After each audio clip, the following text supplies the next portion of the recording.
Bismillahirrahmanirrahim. Assalamualaikum warahmatullahi wabarakatuh. Saya Deltiani dengan NIM 19044116667.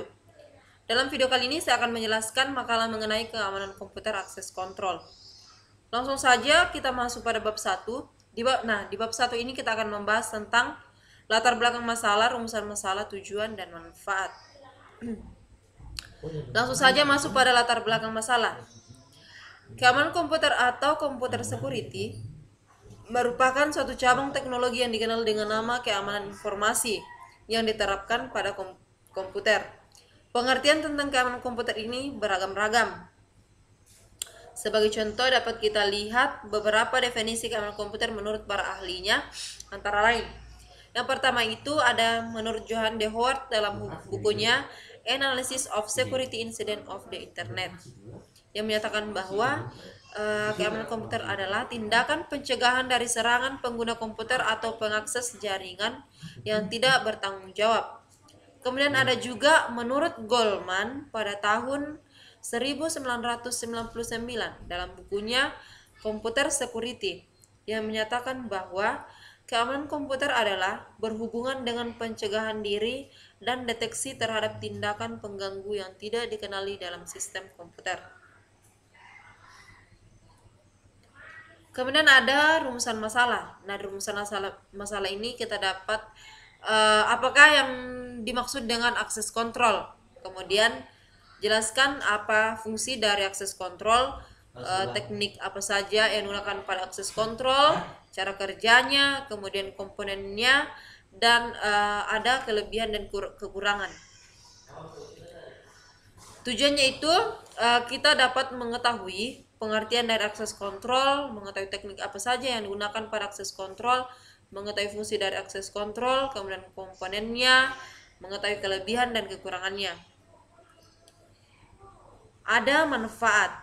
Manfaat ini, dengan adanya makalah ini dapat memberikan wawasan lebih luas lagi bagi para pembaca, terutama mengenai keamanan jaringan pada akses kontrol. Kemudian kita masuk pada bab 2, yaitu pembahasan. Nah, di pembahasan kali ini ada 8 pembahasan, ya. Yang pertama itu ada keamanan jaringan komputer, kemudian ada akses kontrol, fungsi kontrol akses, teknik kontrol akses, cara kerja kontrol akses, fungsi kontrol akses, komponen akses kontrol, kelebihan akses kontrol. Yang pertama kita akan bahas tentang keamanan jaringan komputer. Keamanan komputer atau computer security merupakan suatu cabang teknologi yang dikenal dengan nama keamanan informasi yang diterapkan pada komputer. Pengertian tentang keamanan komputer ini beragam-ragam. Sebagai contoh dapat kita lihat beberapa definisi keamanan komputer menurut para ahlinya, antara lain. Menurut Johan de Hoort dalam bukunya An Analysis of Security Incident on the Internet, menyatakan bahwa keamanan komputer adalah tindakan pencegahan dari serangan pengguna komputer atau pengakses jaringan yang tidak bertanggung jawab. Kemudian ada juga menurut Goldman pada tahun 1999 dalam bukunya Computer Security, menyatakan bahwa keamanan komputer adalah berhubungan dengan pencegahan diri dan deteksi terhadap tindakan pengganggu yang tidak dikenali dalam sistem komputer. Keamanan komputer atau keamanan digital, computer security merupakan keamanan informasi yang terdapat pada komputer atau jaringan.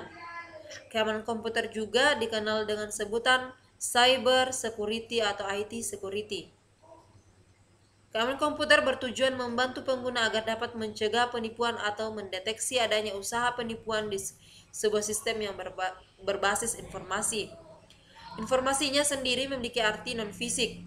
Keamanan komputer adalah suatu cabang teknologi yang dikenal dengan nama keamanan informasi yang diterapkan pada komputer.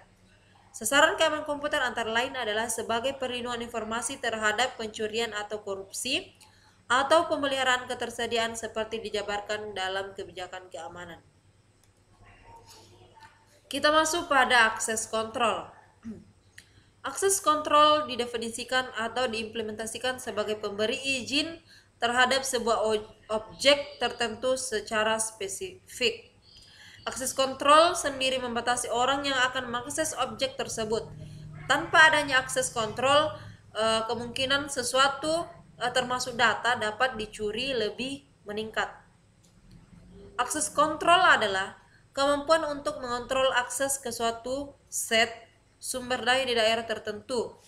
Istilah akses kontrol umumnya mengacu pada sistem yang dapat mengontrol, memantau, dan membatasi pergerakan orang, aset, atau kendaraan di keluar dan sekitar bangunan atau situs. Fungsi kontrol akses. Fungsi kontrol akses yakni memberi izin kepada pengguna yang memiliki hak untuk menggunakan sumber daya yang ada. Dengan demikian, fungsi lainnya yakni mencegah pengguna maupun penyusup yang berusaha menggunakan sumber daya tersebut. Kemudian fungsi lainnya yakni sebagai hak akses untuk ke suatu daerah. Contohnya saja, seperti saat kita pergi ke suatu tempat yang penting atau ruang rapat. Tentu banyak macam pengaman yang akan kita temui sebagai akses kontrol, sehingga ruang rapat itu sangat penting hanya untuk kegiatan tertentu dan akses perorangannya sangat dibatasi. Hanya orang tertentu yang dapat mengakses ruangan rapat tersebut. Kemudian, teknik kontrol akses.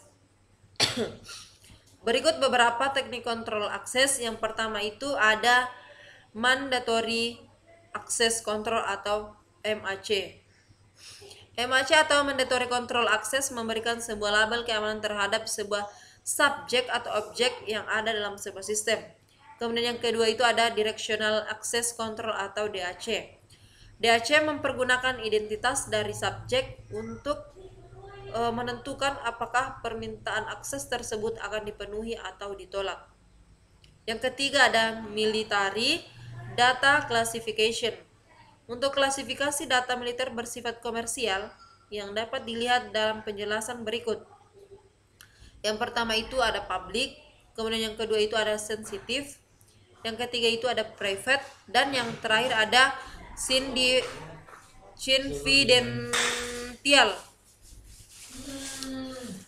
Berikutnya ada role based access control atau RBAC.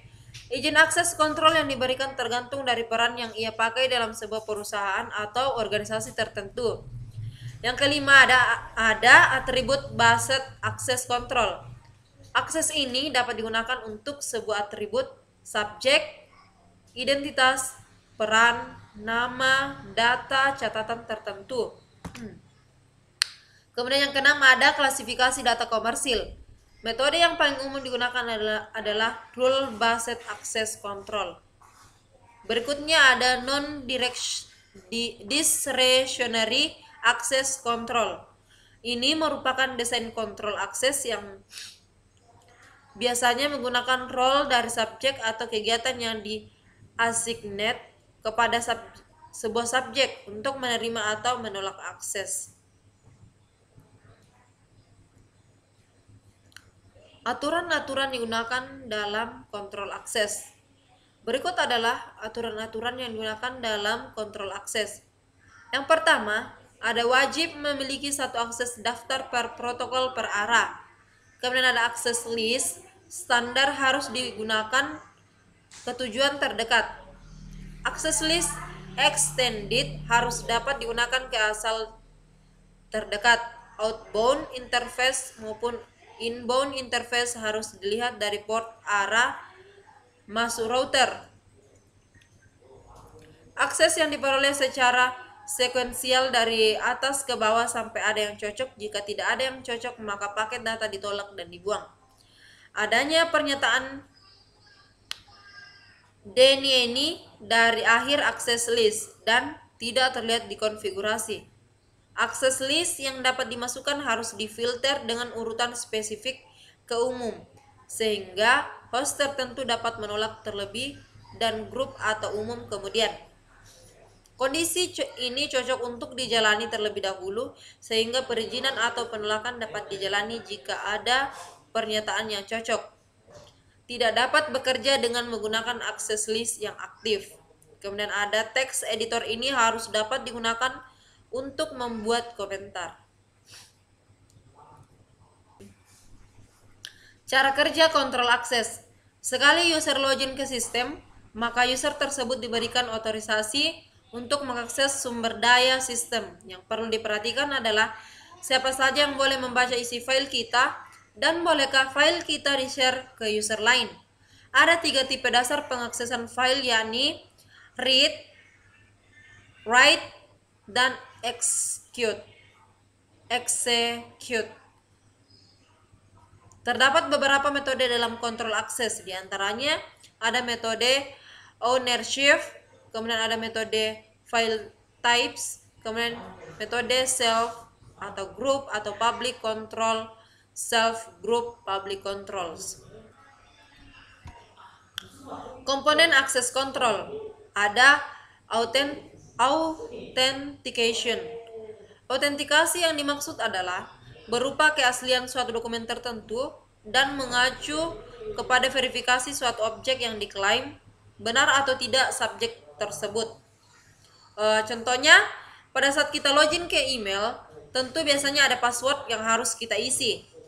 Dan bahkan beberapa website memberikan repassword ketika login. Tujuannya adalah untuk mengetahui benar atau tidaknya orang yang sedang login ini adalah pemilik akun sebenarnya. Kemudian ada authorization. Autorisasi ini berarti izin yang diberikan sebuah sistem. Hak seseorang dalam memasuki sistem ini sangat dibatasi.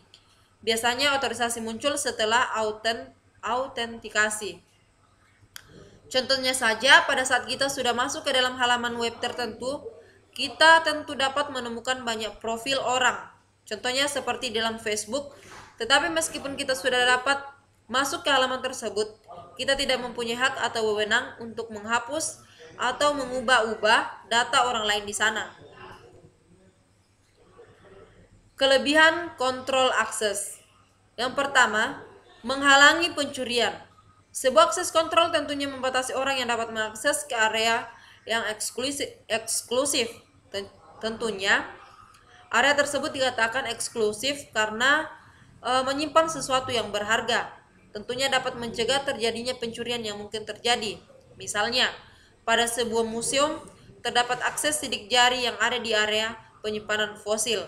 Ini dikarenakan hanya ada beberapa orang saja yang dapat mengakses fosil tersebut dan hanya untuk kepentingan tertentu.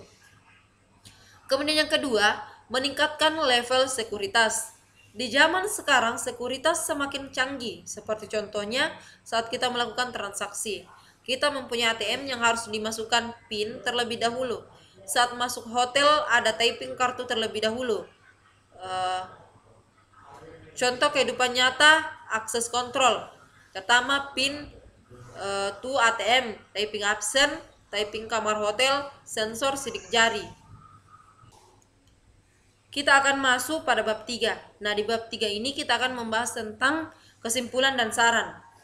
Dari pemaparan materi di atas, maka kita dapat menarik kesimpulan bahwa akses kontrol adalah suatu proses di mana user diberikan akses dan hak untuk melihat sistem, sumber, atau informasi.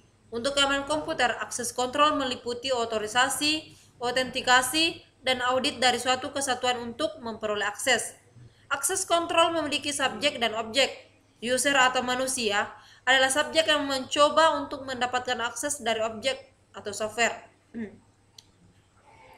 Dalam sistem komputer, daftar akses kontrol berisi perizinan dan data kemana user memberikan izin tersebut. Data yang telah memiliki izin hanya dapat dilihat oleh beberapa orang, dan ini tentunya sudah dikontrol oleh akses kontrol. Hal ini memungkinkan administrator untuk mengamankan informasi dan mengatur hak atas informasi apa saja yang boleh diakses, siapa yang bisa mengakses informasi tersebut, dan kapan informasi tersebut bisa diakses. Saran, dalam pembuatan makalah ini pastinya tidak luput dari berbagai kekurangan. Maka dengan itu saya mengharapkan saran yang membangun dari pembaca. Sekian dari saya, kurang dan lebihnya mohon dimaafkan. Wassalamualaikum warahmatullahi wabarakatuh.